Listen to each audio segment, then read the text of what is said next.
Hello, and welcome back to the Fabric of Industry Podcast, Episode 7, Economic Growth. I'm your host, Adam Grange.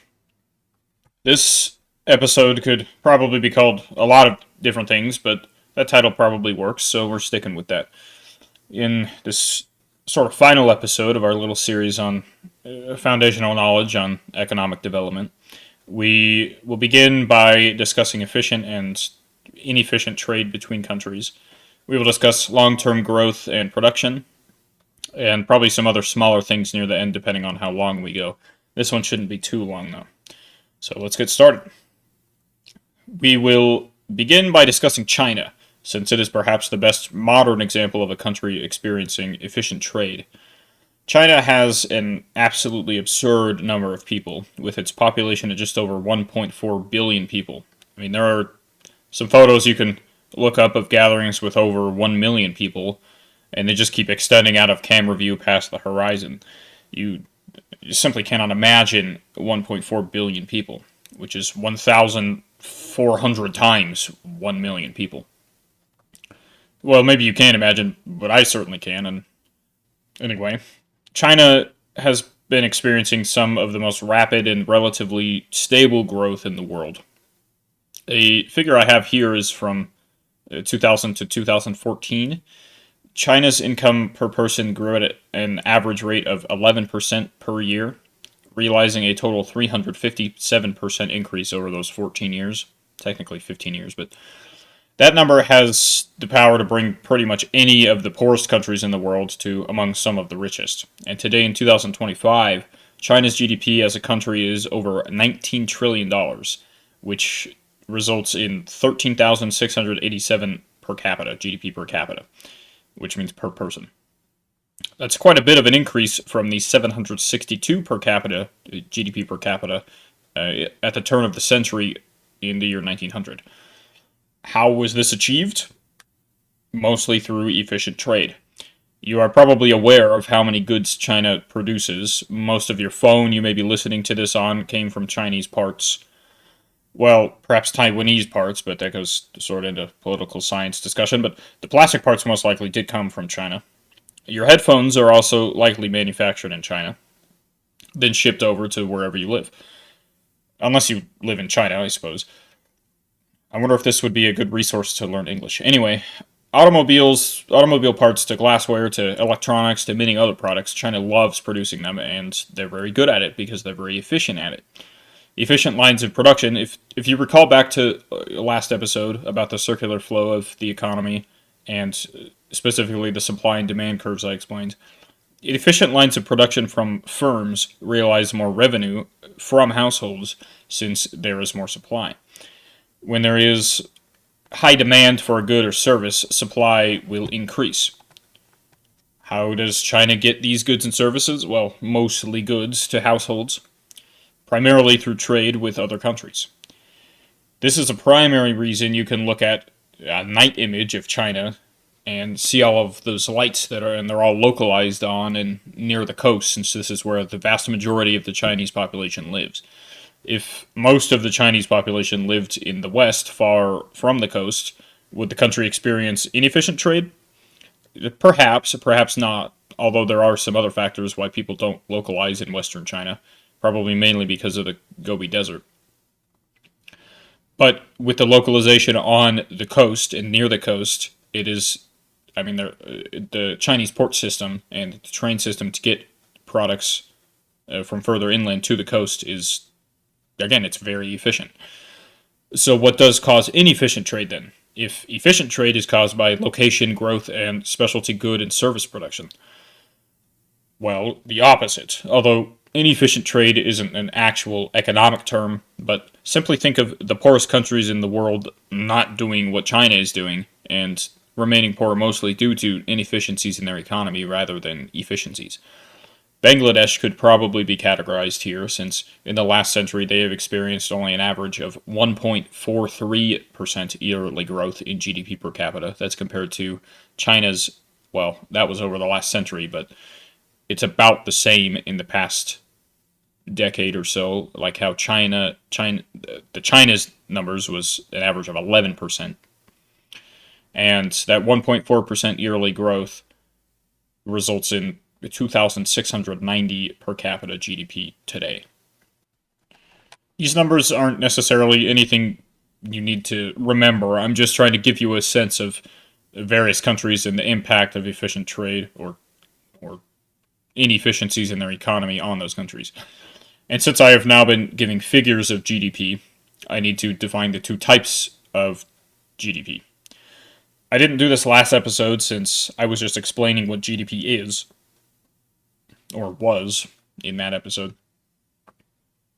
But now that we are exploring examples, we need to understand the difference between nominal and purchasing power parity, or PPP. I know I've brought up purchasing power parity before. I think I've also brought up nominal GDP, and I think I mentioned that I only am going to use nominal GDP for this podcast, and that's because nominal GDP is the actual figure of GDP. It's calculated from the total income of an entire country. Purchasing power parity GDP, or PPP GDP, is a bit of a mouthful, but other than that, it is nominal GDP adjusted for purchasing power to the US dollar. Since the United States has the largest economy in the world, it's very easy to relate. I want to say peg here, but peg has a different meaning. So we'll say relating the US dollar, comparing the US dollar to other versions of currencies across the world. What is purchasing power? It is the total amount of goods and services you can purchase with a certain currency. That's why it is all adjusted to the US dollar, so economists can see how far people in countries can stretch their dollar in the world's largest economy, but in a specific country.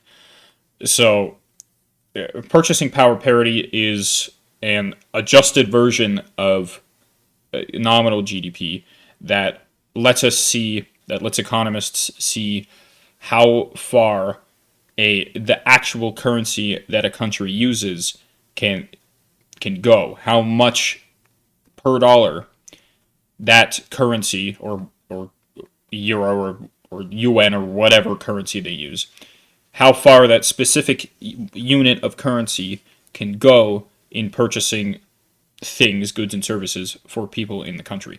Because nominal GDP just measures the exact income of everybody in the US dollar, at least for Western studies of macroeconomics. But purchasing power parity lets us see how much a specific unit of currency is actually affecting the people that live there. Because the numbers are very different from nominal GDP to PPP GDP. However, nominal GDP is a better measure of the country's total output, because PPP GDP is a better measure of how far money goes for someone living in that actual country. So for this reason, I will, like I said, only use nominal GDP in this podcast because it is the actual figure of a country's total output. And it is just a better figure to use for an economics podcast, where we need actual figures and not figures that essentially state the quality of living a dollar can produce in a certain country. You can think about it like that. I mean, in this podcast, we're talking about farming and steel, and those inanimate things, they don't necessarily care about quality of life. So we want to see the exact numbers that are generated from income or from expenditure, depending on how GDP is calculated. I also didn't mention, those are the two general ways that GDP is calculated, is either from total income of a country or from total expenditure, and they should be the same. There's always calculation issues with calculating any number as large as GDP is, so they're not going to be exactly the same, and there's other issues with that too, but theoretically they should be exactly the same, as I explained in last episode. But there's actually a third way of calculating GDP, and that's to add up all of the production costs of every country in the world. Well, not in the world, but to get all of the GDP figures for every country in the world. But for a certain country, you add up all of the costs of production. So this is essentially the same as expenditure, except for you don't do the just what money is spent, you look at the good that is produced, and then you track it all the way backwards, or you can track it forwards from all of the first inputs it has. And then you track it forward into the next stage of production, and then you subtract off all of the costs of all of those inputs, and you just take the money that was made by selling it to the next stage of production, all the way through all of the lines of production, however many it takes, until a consumer actually buys it. Now, the reason you have to subtract the total cost of inputs off is because, well, companies, firms have to recuperate their costs for the cost of inputs, and so they have to sell it at a higher price. But let's take like bread as a simple example. So a company that bakes bread, a firm that bakes bread, has to buy wheat and yeast and whatever else, but we'll just say wheat to keep it simple.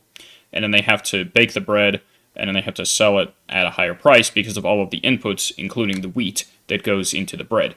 And maybe they sell the bread to a wholesaler, and then the wholesaler, because of different costs of transportation and things like that, to transport it to a grocery store to where a consumer buys it, they have to sell it at a higher cost. But if you think about it, that's two different stages of production, and if you calculated in the wheat into the cost of the wheat into both and added those towards the figure of GDP, you'd essentially be counting the wheat twice. And so we don't want to count all of the costs of production multiple times, so we have to subtract them off and only get the final expenditure, essentially. So the reason I didn't bring that up is because, well, that's kind of a lengthy explanation, and it's not generally how GDP is calculated as far as I'm aware, because it's a bit more difficult to do so. Income, again, as far as I'm aware, is the most common form, and then expenditure, again, theoretically, should equal income. And so the GDP calculations for those should be the same, as well as the costs of production method of calculating it. Anyway, so how does a country grow its GDP? I've already mentioned international trade, but is that the only factor? Well, no, trade isn't really the factor. The real factor is productivity. Aha, looping our lesson back in on itself.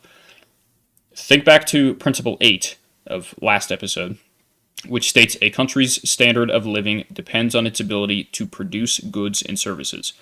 Standard of living can be directly related to a country's GDP per capita or income per person. Now again, quality of living is not measured by GDP. It's not measured by the income of a person.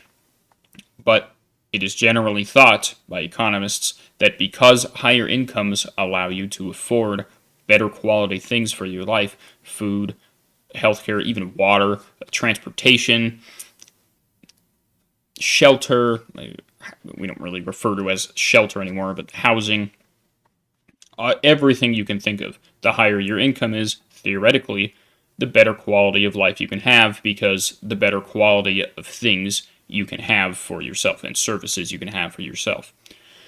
So again, GDP is not measuring quality of life, but it can be directly related to increasing quality of life or the income per person the higher GDP goes, because theoretically I should be able to purchase higher quality goods and services if my income is higher.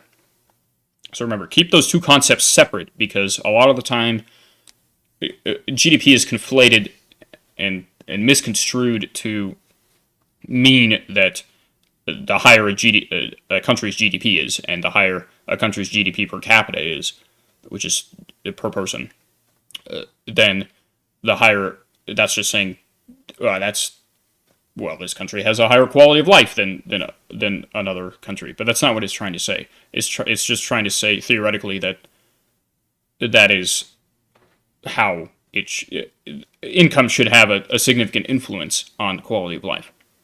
And generally, again, we can see that. You can refer back to, I think I went over that a little bit in my last episode, but mainly to the episode 5, Human Development Index, to understand that a little better if you're confused on that. But remember, just keep those two ideas separate. You can just relate them to each other. So, standard of living itself, again, can be directly related to a country's GDP, and more closely to a country's GDP per capita, which is the income per person. On average, again, which is the mean of every person. The idea of productivity is what increases GDP per capita, and generally GDP overall, then. That's how China is winning with their efficient international trade, is because they are a highly productive country. China can produce more goods and services per hour than, say, India can, which is why even with relatively similar enormous populations, Chinese workers have a higher income on average than Indian workers. There are, of course, various limitations that exist on a microeconomic scale, but we are studying macroeconomics here, so we will look at how increased productivity can increase GDP per capita. So what does increase productivity?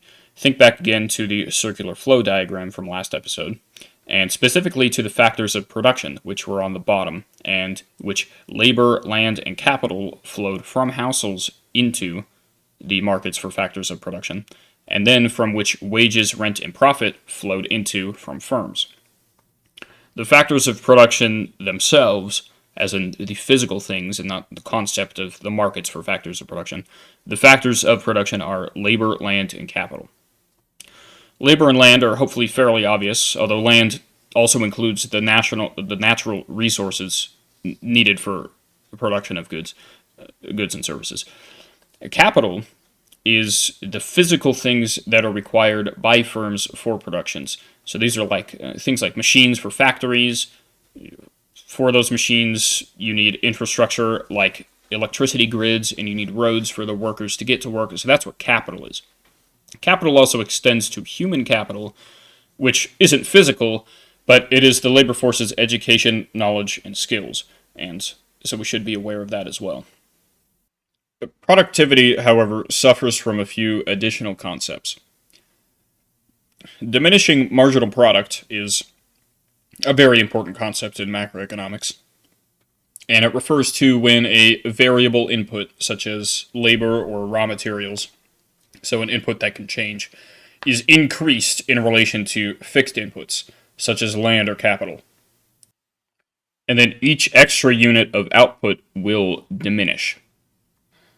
The margin refers to the one additional unit of output, but this concept does not refer to a total decrease in units that are output. This wouldn't make sense, as if you hired more workers, which would be the variable input, the labor, to work in your factory and output went down, then something is seriously wrong. I mean, there are ways that could happen, but generally that's not going to happen. Let's say you hire too many and the workers just can't move around or something like that, but that's just not going to happen. But the diminishing marginal product is like if you can think about it as if you have one worker at your factory, and then you hire another, your productivity will go up massively, both your marginal and your total productivity. But if you hire a third worker, the third worker won't have as much impact as the second worker did. So your total productivity may still go up, it probably will, but all three workers may produce the same amount of output. Let's say they're making 10 units of something per hour. So when you had one worker, you had an output of 10 units per hour. That was your baseline. Once you hired the second worker, now you have 20 units per hour. That's your total output, which is a 50% increase in productivity. But now that you've hired the third worker, sure, your total output again has increased to 30 units per hour. That's good. But your marginal product per hour has diminished from a 50% increase to a 33% increase. So that's what diminishing marginal product is explaining. This relates to the concept of organizational effectiveness, which economists refer to as technology. Technology can reorganize the effectiveness of your output so that you can produce more output with the same capital, labor, and land you already had to decrease the effective diminishing marginal product. Diminishing marginal product will always exist, but technology can help to alleviate this issue. An economy would look to do this because as you increase productivity, you're increasing things like labor and capital, although capital is mostly a fixed input generally, but it can increase. Let's say you add a lane to a highway or something like that. But to increase those things, you have to produce more other things. For example, the larger the labor force, the more you have to feed and house them and generally educate them, both of which are things that need to be produced. To increase production further, more robots and computers are employed, or rather deployed. But production overall has to increase to produce those robots and computers so that production can be increased. It probably sounds rather circular, and that's because it is. Most concepts in economics, if you haven't noticed by now, are fairly circular. It's kind of how economies work, is they go in circles, so a lot of the concepts also go in circles. That is why an economy, though, would want to organize their technology effectively. Think of computers. Computers existed before the invention of the internet, and sure, when they were first introduced into workplaces, productivity probably increased because it was much easier to type and to print whatever else you could do on a computer before the internet. I don't know, because I didn't grow up before the internet. But with the introduction of the internet, productivity absolutely exploded in the 2000s in developed countries, especially in the US. The computers were faster than they were in the 80s, too. Sure, but the internet really led the charge in the productivity increase. This was a new invention implemented into an existing one to innovate it. And that's the key to improving productivity effectively without needing to grow an economy slowly and in a circle. Although, again, everything is circular, but we generally want to go in an upward circle like a spiral, and not just a circle, because then nothing would ever increase. And then if nothing is increasing, your productivity isn't increasing, then your standard of living isn't increasing because your income isn't increasing. And so that's the key, is innovation, improving existing methods or inventing a new one. Increasing productivity will lead to short-term and long-term growth. Here we are more concerned with long-term growth, because that's the macro scale.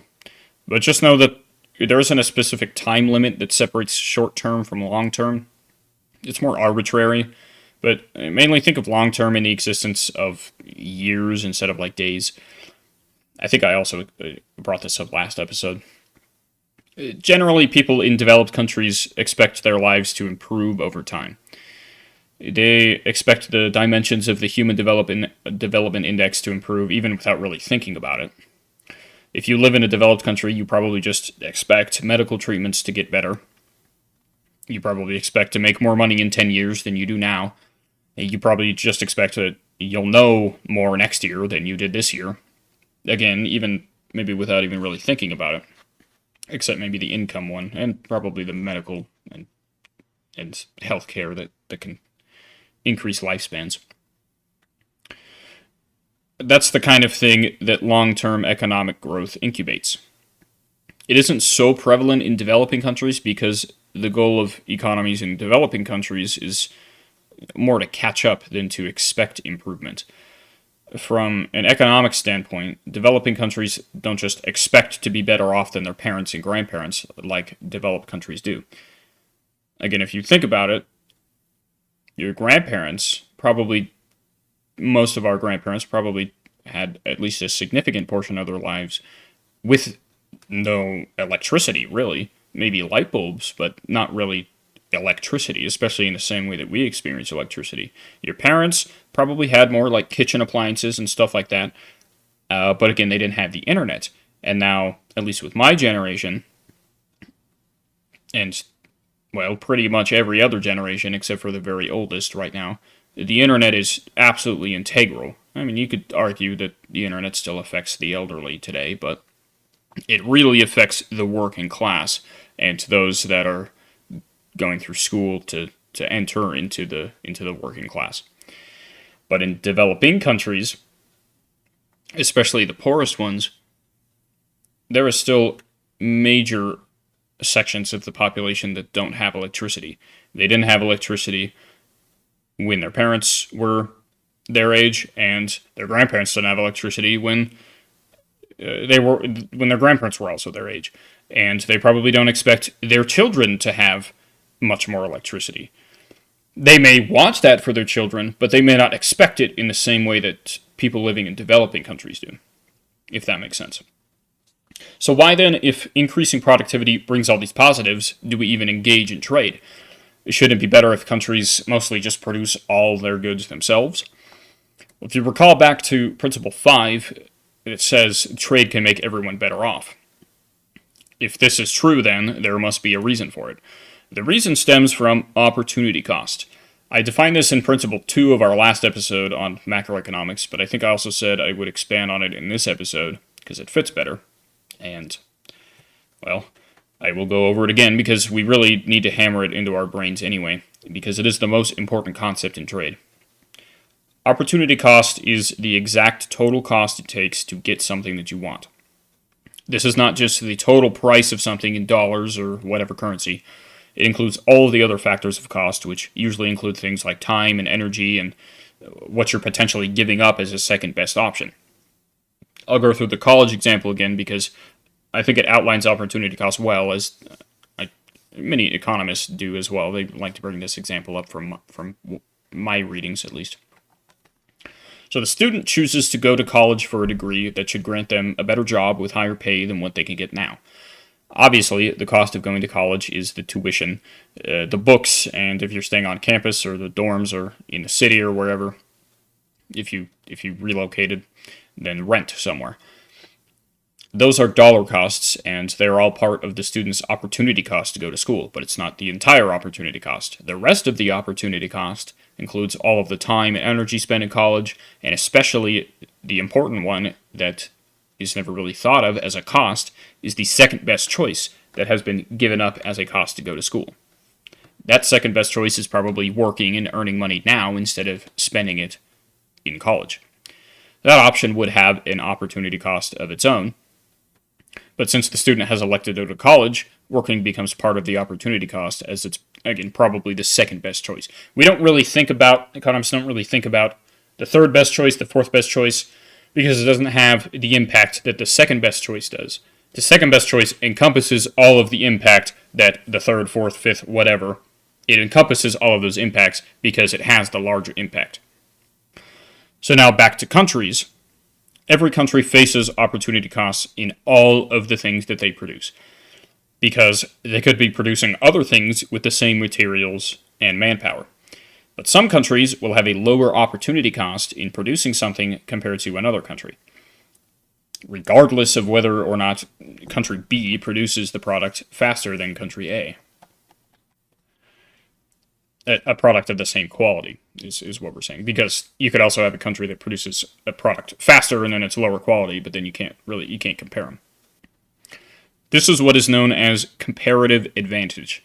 And before I solidify that definition let me define absolute advantage first, because it is related and it's easier to understand. So you have two types of advantages. You have absolute advantage and comparative advantage. Comparative advantage is the really important one. But first, like I said, let's go over absolute advantage. So if country B, let's say this is the United States, because we do have an absolute advantage in a lot of markets. I say we because I live in the United States. So the United States produces 2 times as many cars as Mexico does. We'll say Mexico will be our country A. This isn't a real statistic, but it's based off of the fact that a lot of American cars are actually assembled in Mexico. So if the United States just flat out produces more cars than Mexico, it has the absolute advantage over Mexico in the car market. The United States can produce more cars from more resources, but this also means it has a higher opportunity cost than Mexico does to produce the cars, because the increased amount of resources can be used to produce other goods. The increased amount of resources on producing the more cars, the increased amount of cars that the United States does, all of those extra resources could be used to produce other goods and services. While in Mexico, the resources are used best for cars because they don't have the same opportunity cost that the United States does in that sense.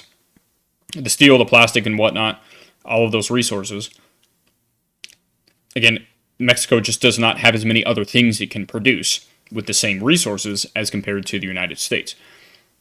Again, this is just a made-up example based on how the car market works in the U.S. and Mexico. But since Mexico has a lower opportunity cost to produce those cars, when compared to the United States, that means the car will be cheaper. This is what comparative advantage is.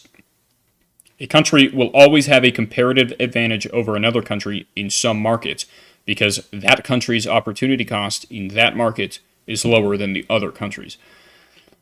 As another example, why is there more general manufacturing coming from China if the United States has much higher productivity levels due to the larger economic growth? Although China does have a really large economic growth today as well, but United States, the GDP and the Human Development Index remain overall larger. So why is there more general manufacturing coming from China into the U.S. than general manufacturing in the U.S., even with the higher productivity that the United States experiences over China?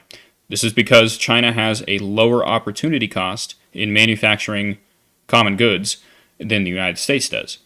This leads to a comparative advantage for China, but at least in that market. But the United States has the comparative advantage in financial services, let's say, because its opportunity cost is lower for financial services than China's is. The reasons for why the opportunity cost is lower for each country in their respective markets comes from 100 or more different reasons, and we didn't worry about the specificities, but remember that this also will tie back into how developed each country is, which relates directly to how developed their 5 sectors of the economy are. So the reason I bring up potentially financial markets being in the United States having a lower opportunity cost than the Chinese ones is because the quaternary as well sectors of the United States are more developed because the United States is overall more developed than China. But overall, we just need to know that comparative advantage comes from a country having a lower opportunity cost to produce something when compared to another country's opportunity cost for producing the same good or service. And that's why trade exists. Now, I hope that makes sense because now I'm going to attempt to use all of the concepts we have gone over to explain real economic growth. Earlier, I said economic growth occurs due to an increase in productivity, but then it probably seems like I went back on what I said just now when I started talking about comparative advantage, in saying that productivity isn't the real reason for economic growth and it's actually trade, due to comparative advantage. I promise I'm not being intentionally confusing, I'm just trying to get to my final point by exploring each concept first, because they all do relate and interact with each other. Productivity is the real reason for economic growth, but it is influenced by so many other factors, with trade being a prime one, specifically trade with a comparative advantage, international trade. Just because a country is extremely productive, which means it is growing economically at a sufficient rate, it doesn't mean the country isn't engaging in trade. And in fact, the statistical evidence brought forth by economists worldwide show that countries that do engage in trade are much better off economically than countries that do not, or at least that engage in limited trade and try to produce most things domestically and possibly have barriers to trade. I'm not going to explain what trade barriers are because they're not super important for us, though I'll probably mention some in passing in the future. The big one would be tariffs, which I'm sure you've heard of them, but understanding them fully isn't key. Just know that tariffs are a tax imposed on foreign goods to incentivize consumers to purchase more domestic products, and that most economists don't really like them. What we do need to understand is why countries grow economically. Countries grow economically when they are highly productive. How do they increase productivity more than what is capable domestically? They engage in comparatively advantageous trade. What is comparative advantage? It is one country's ability to have a lower opportunity cost for producing in a market when compared to another country in the same market. This means the price for the produced goods or services is lower from the first country than from the second country. That means the second country can achieve gains from trade by purchasing the product from the first country and using it in their markets for whatever they may use it for, selling, wholesaling, additional manufacturing, or construction, or anything they want. The productivity will thus increase for the second country because they are not attempting to produce everything themselves, everything they need for themselves for a higher cost. In essence, I'm not claiming I'm an expert economist, nor am I trying to shape you into one. But from our perspective, for what I'll be going over in this podcast, we need to understand economic growth from this lens, from the basic concepts on why economies grow, or why they aren't growing. When we are looking at industries in depth from an economic perspective, industries in different countries, and we will be looking at so many different industries for however long I keep this going. I hope to keep it going forever, or at least until I run out of industries. And I hope we will be able to look at least one industry in every country in the world. That would be really cool, I think. But the reason we need to understand why economic growth occurs is so that we can understand why some industries do so well in some countries and poorly in others. Of course, I've been saying this is a macroeconomic podcast, or an economic podcast, but in reality, it is and is going to be really only about half macroeconomics. And it isn't economic based in the sense that we're going to be understanding all the subtleties of macroeconomics. Like I said, we just need to understand the aspects of it that help us understand various industries across the globe. The other half is science-based, because we need to understand how various industries actually work. And yes, there are economic aspects to that as well, but there is a lot of, let's say, the steel industry. If we really want to understand how the steel industry works, we need to understand the underlying science behind how steel is produced, and what steel is produced for, its uses, strengths, weaknesses, all of that kind of stuff. And all of that is science-based. Since I've spent the last 3 episodes explaining foundational topics in economics and not explaining any industries, I will take a break from foundational knowledge stuff. I think we should be good on the economics front for now, though I'll reassess this throughout our coming episodes. We will also need to be doing foundational science episodes as well at some point, probably sooner rather than later. Mostly chemistry, but some other physical science too. Maybe some social sciences as well, just to better understand why certain countries make the decisions they do in certain industries. But as I said, we can get back to the focus of the podcast, which is exploring industries around the world. I'm hoping my next episode will be a surprise and a bit of a fun one. We're not going to be delving straight into the secondary sector, as might be expected after the episodes on the primary sector. And yes, the primary sector episodes only took 4 episodes, but they're relatively simple and sparse, and I may expand on them in future episodes as I see fit or if requested. But don't worry, the secondary sector is much more vast. There's so many more industries to explore, so many more topics to discuss, so I won't be going anywhere anytime soon. But for the next several episodes, just to get sort of a grasp on what's coming, well, we won't be going into the secondary sector in any great detail for several episodes. I have several that I want to cover to... I guess they are going to be more foundational knowledge episodes, but not necessarily completely economics-based. We'll see about that, though. I do have one that's probably going to be pretty economically heavy, but we'll see how we go with that. But like I said, the next episode is probably going to be a fun one, I hope. I hope we enjoy that one. And it's not economics-based, so don't worry about that. Well, everything is economics-based, but it's not heavy concept economics-based like this. I do hope you've enjoyed this episode, though, and the previous 2 episodes, because they're all relating to each other. And as always, if you have any questions, I would love some emails at fabricofindustry@gmail.com.